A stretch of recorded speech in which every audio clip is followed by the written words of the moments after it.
This country is the greatest country in the history of the world. It has been a haven for freedom. No nation on earth has let so many millions come with nothing and achieve anything. And if we get back to this, brighter days are ahead.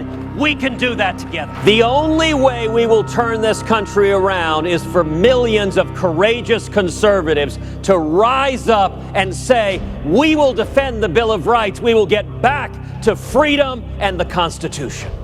It is a time for truth. This next election in 2016 is going to come down to a leader who will tell us the truth and who will do what he says he will do. Every candidate's going to stand up and say, I oppose Obamacare. The question we ought to ask is, great, when have you stood up and fought to stop Obamacare? As the scripture says, you shall know them by their fruits. When I was the Solicitor General of Texas, I led a coalition of 31 states before the United States Supreme Court defending the Second Amendment right to keep and bear arms, and we won 5-4, a landmark decision upholding that right. He says what he's going to do. He does it. He's highly principled. He's a guy you can trust.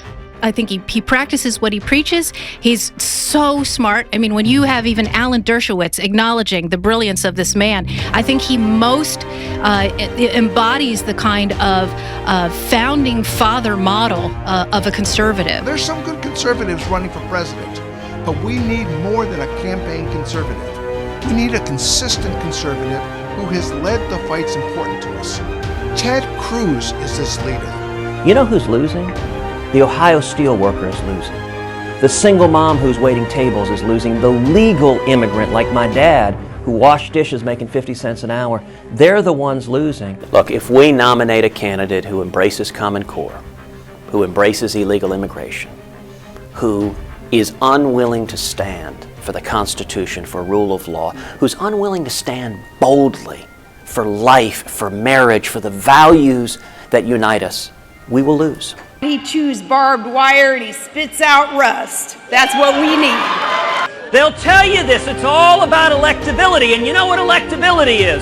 Nominate the candidate who is the closest to the Democrats. Who in their right mind would listen to someone who keeps getting whooped, giving us advice on how not to get whooped? And if you think what's happening in Washington is just fine, you want someone to fiddle around the edges but not change anything, I ain't your guy. But if you think it's fundamentally broken and we need to move power out of Washington and back to the people, then we got something to talk about.